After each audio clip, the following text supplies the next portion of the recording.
I never told my son what I really kept behind the false wall of my boat repair shop. When he married a woman who could smell money through steel and concrete, I made sure she would never find the ledger. But while I was home watering my tomatoes, my shop foreman called me in a dead panic. "Boss, your daughter-in-law is here." She brought a locksmith and a man with a truck. I did not panic. I had been waiting 3 months for this exact moment, and what I did next ended her greedy little game for good. If you're riding along with me tonight, hit that like button and subscribe so you don't miss my next story.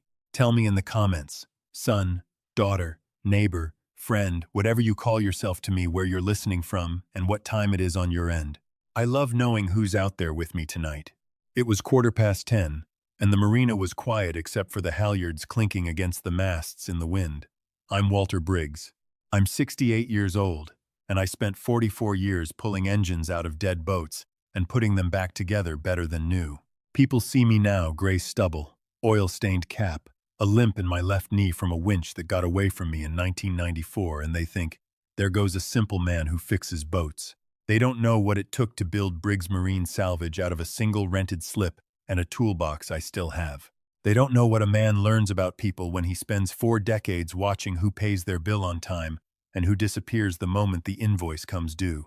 My cell phone buzzed against the kitchen counter.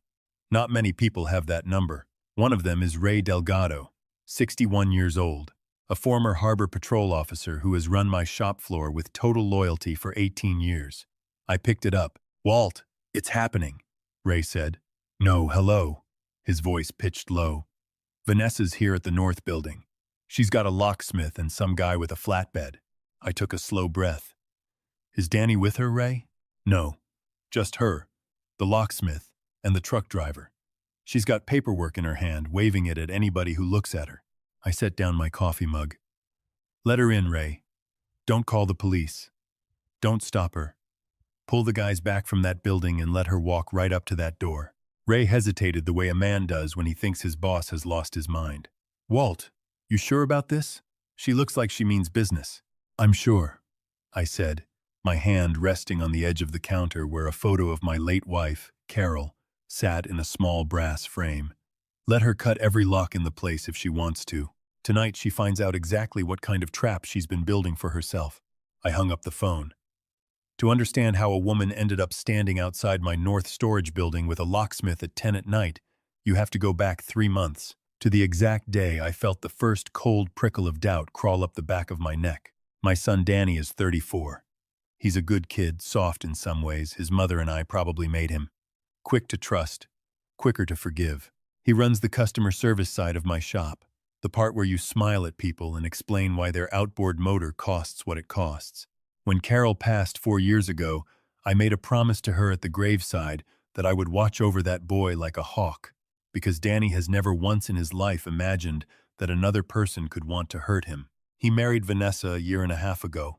She's a brand consultant, whatever that means exactly. She has a laptop, a ring light, and an Instagram page with 40,000 followers where she talks about abundance mindset between ads for teeth whitening strips. She never had much money before Danny. After Danny, she suddenly had opinions about our family's money. It started at their anniversary dinner at a steakhouse downtown. I was sitting there in my one good sport coat, happy just to watch my boy hold his wife's hand across the table, when Vanessa set her wine glass down a little too hard. "Walter," she said, smiling that smile she uses for the camera. "I drove past the marina last week, that big storage building on the north end, past the fuel dock, the one that's always locked up." "What is that place, exactly?" I kept chewing. I set my fork down slow and careful, but inside, every alarm bell I owned started ringing at once. I have never once discussed that building with Vanessa. I've barely discussed it with Danny. It's an old maintenance shed, nothing on the outside but rusted siding and a chain on the door, sitting on land that isn't even zoned for anything interesting. There was no reason on God's green earth for a woman who sells skincare routines online to know that building existed, let alone to be asking about it over steak. "Just an old equipment shed," I said, keeping my voice easy. "Nothing but spare parts and dust." "Why do you ask?" She laughed, light as air. "No reason. It just seems like it's taking up a lot of waterfront acreage for a junk closet. You know land values around here. Have you ever thought about selling it off?" I know some developers who'd about kill for that lot. I looked over at my son.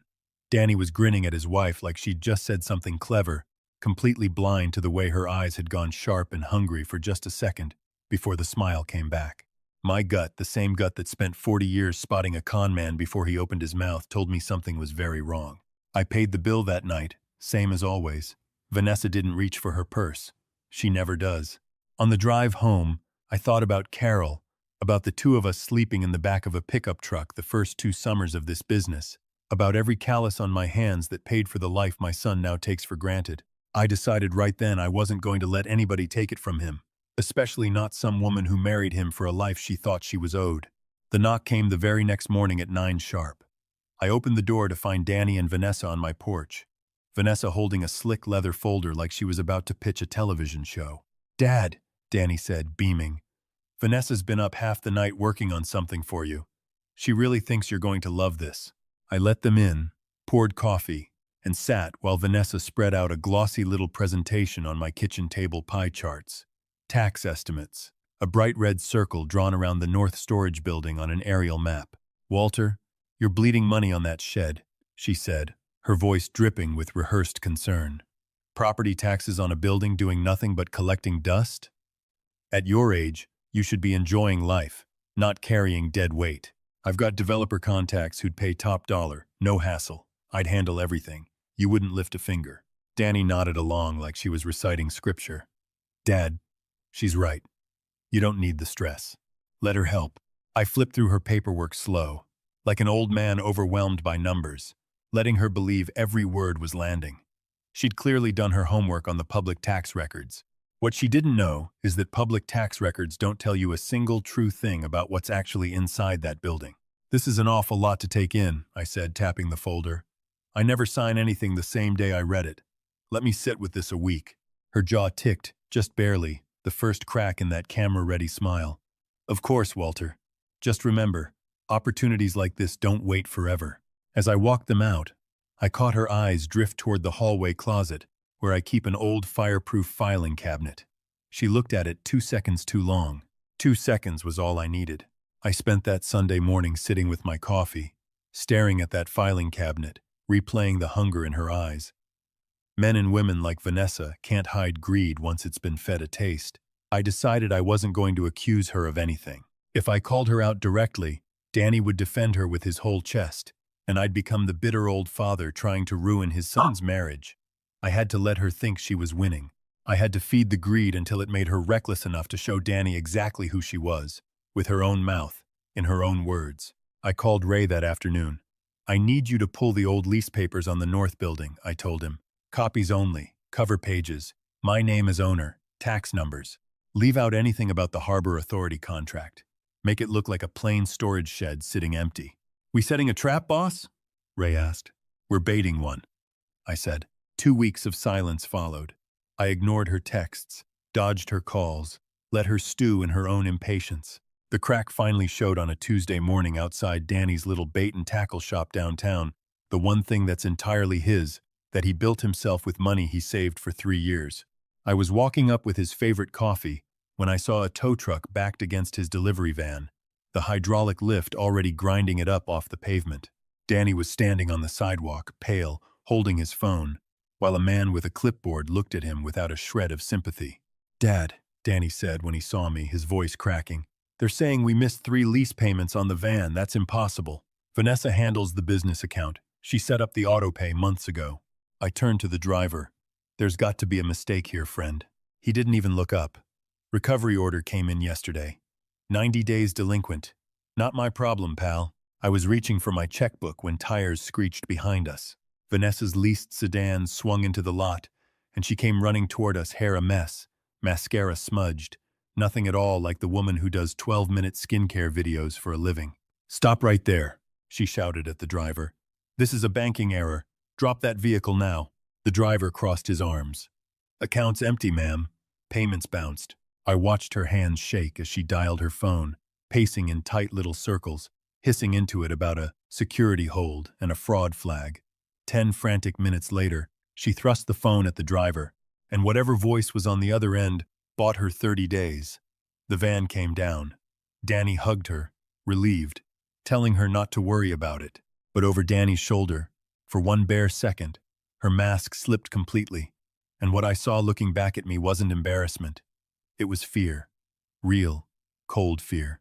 Women who run six-figure brand consulting businesses do not have their husband's delivery van repossessed over a glitch.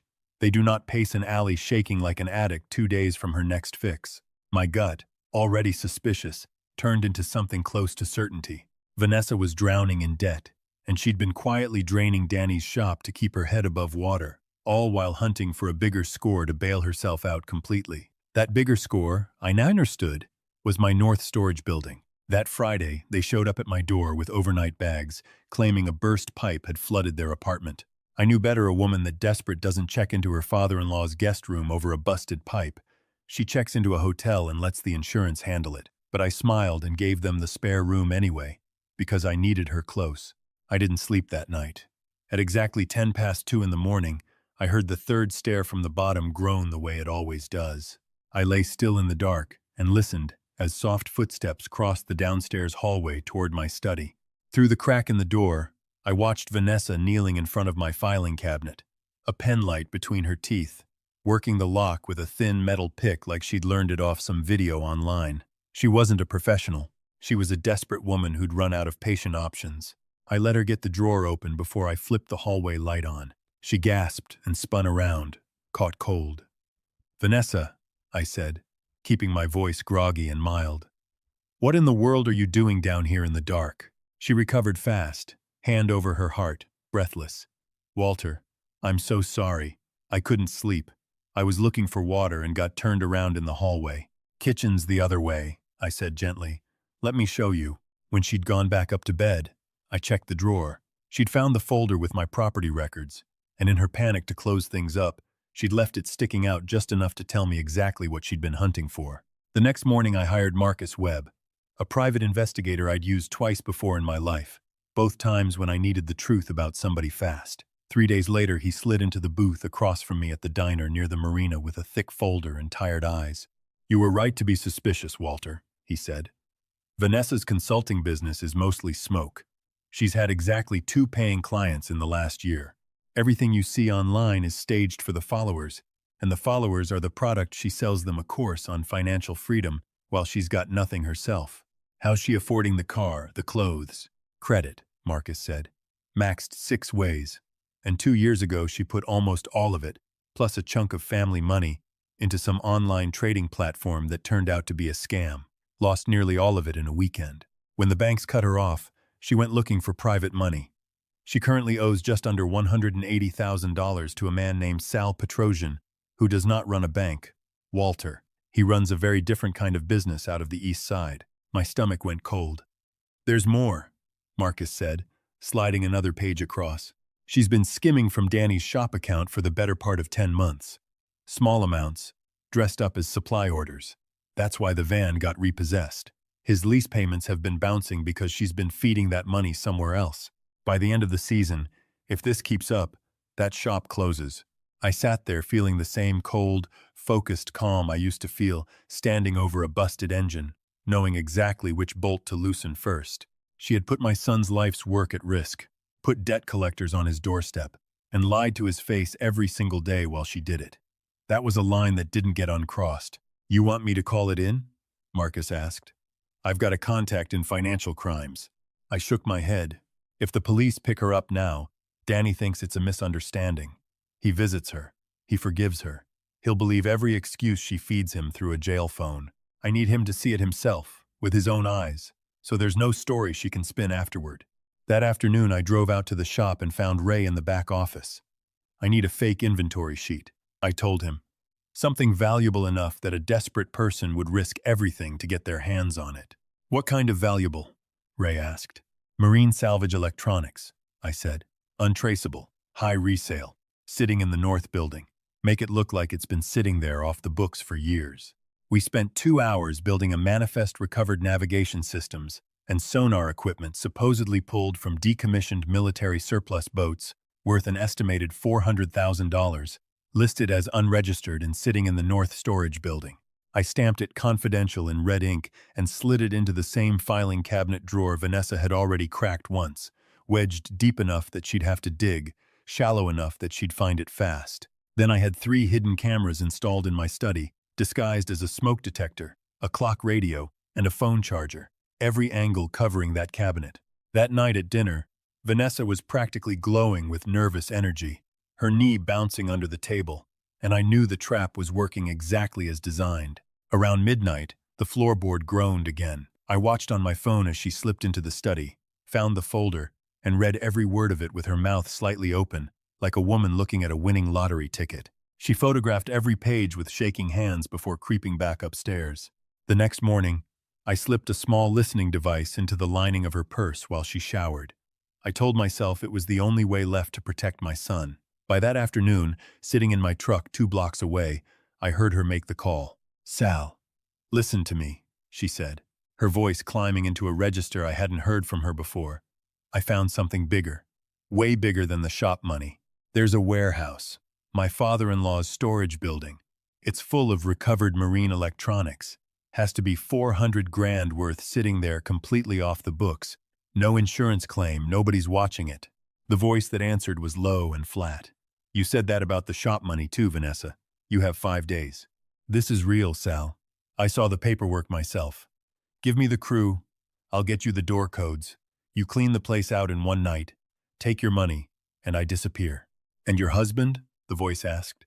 She didn't hesitate, not even a little. "He'll never know it was me. Let him think it was random. I'm not sticking around for that mess anyway. Once this clears, I'm done with him and this whole sad little marina town."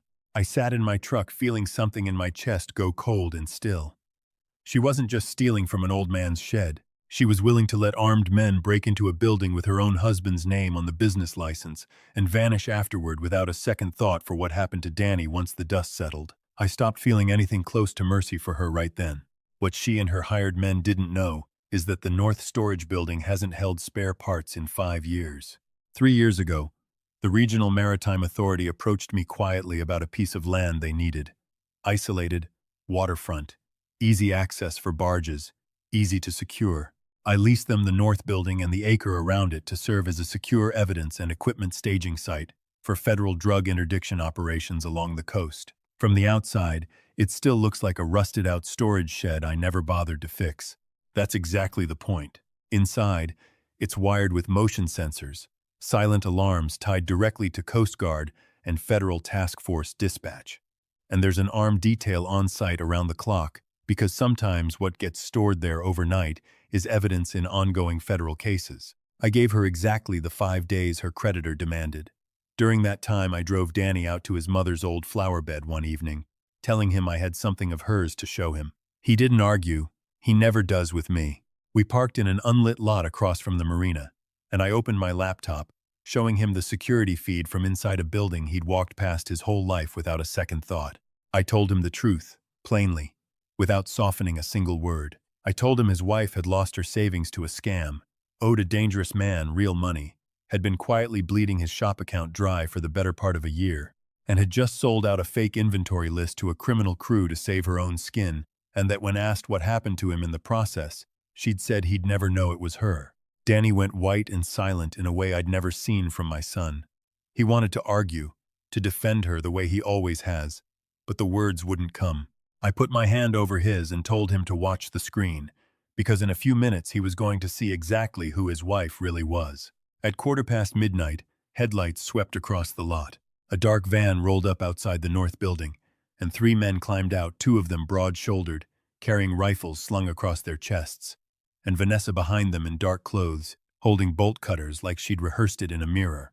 Danny made a sound beside me I'll never forget, something between a gasp and a sob. We heard her voice clear through the feed. "There's no cameras on this fence. The old man doesn't believe in security systems. He thinks nobody wants his junk. I've got the door code memorized. We're in and out in 20 minutes. One of the men grunted. "This better be real, or you're the one explaining it to Sal." "It's real," she snapped. "I saw the manifest myself." She cut the chain. The gate screeched open. She crossed the yard, punched in the door code she'd photographed off my fake paperwork, and the moment she and the 2 armed men stepped through that threshold and crossed the motion sensors, The entire lot lit up like daylight. A federal siren tore through the night. Danny grabbed my arm so hard it left a mark. Armed federal agents poured out from 3 directions, weapons raised, shouting for everyone to drop to the ground. The 2 men with rifles went down immediately, hands behind their heads, faces in the dirt. No argument at all. Men like that know exactly what a losing position looks like. Vanessa didn't go down quietly. She screamed that it was a mistake, that she was just visiting her father-in-law's property, right up until an agent had her face down in the gravel with her wrists zip-tied behind her back. Through the feed, we watched her sob into the dirt, the same way she'd once cried on camera about a canceled Pilates class. Danny didn't say a word the whole drive home. He just stared out the window, and somewhere past the marina, I heard him start to cry, quiet, the way a grown man cries when something inside him breaks clean in half. 3 days later, sitting at my kitchen table, his phone rang with a number neither of us recognized. He looked at me, and I nodded. He answered, "Put it on speaker." The automated voice announced a collect call from the county detention center. Vanessa's voice came through next, high and frantic, already spinning a story about being in the wrong place at the wrong time, begging him to call a lawyer, to wire bail money, telling him none of it was what it looked like. Danny sat there listening to her lie to him one more time, and something in his face finally hardened all the way through. He reached over, took the phone from my hand, no, I'm sorry, from his own hand, because this was his fight to finish, and said, "I heard everything, Vanessa. I watched you say I'd never know it was you." Then he hung up and blocked the number, and he didn't shed one more tear over her after that. Federal charges followed for all 3 of them: conspiracy, attempted theft of federal property, weapons charges for the 2 men she'd hired. A judge denied every one of them bail. Vanessa was looking at years, not months, and there wasn't a lawyer alive who could talk her way out of what 3 federal agents had on video. Danny filed for divorce that same week. The shop, once free of whatever she'd been quietly bleeding out of it, started climbing back to where it used to be within a month. He hired a new part-time clerk, started sleeping again, started laughing at the counter with regular customers the way he used to before she ever walked into our lives. About 6 weeks after that night, I sat him down at Carol's old kitchen table and slid a small brass key across to him. He looked at it, confused, the same way his mother used to look at me when I was about to surprise her with something. I told him that a man who spends his whole life pulling engines out of dying boats learns early that you never keep your real treasure somewhere a stranger might think to look. 3 years before Carol passed, we'd quietly set up a trust in Danny's name alone, completely separate from the shop, from the house, from anything with our names easily attached to it. Vanessa had spent a year and a half hunting for a fortune hidden in a rusted storage shed, never once suspecting the real inheritance had been sitting untouchable in his name the entire time, protected by paperwork she never thought to look for, because she never once believed an old man in an oil-stained cap could outthink her. He hugged me the way he used to when he was 7 years old and scared of a thunderstorm, and I held on to my son and didn't let go for a good long while. That Sunday evening, I sat out on the dock behind the shop with a glass of bourbon, watching the last of the light go orange over the water. I thought about Carol, about the promise I made her at the graveside, about every callus this business ever put on my hands. I raised my glass to the water and said it out loud, just for her to hear.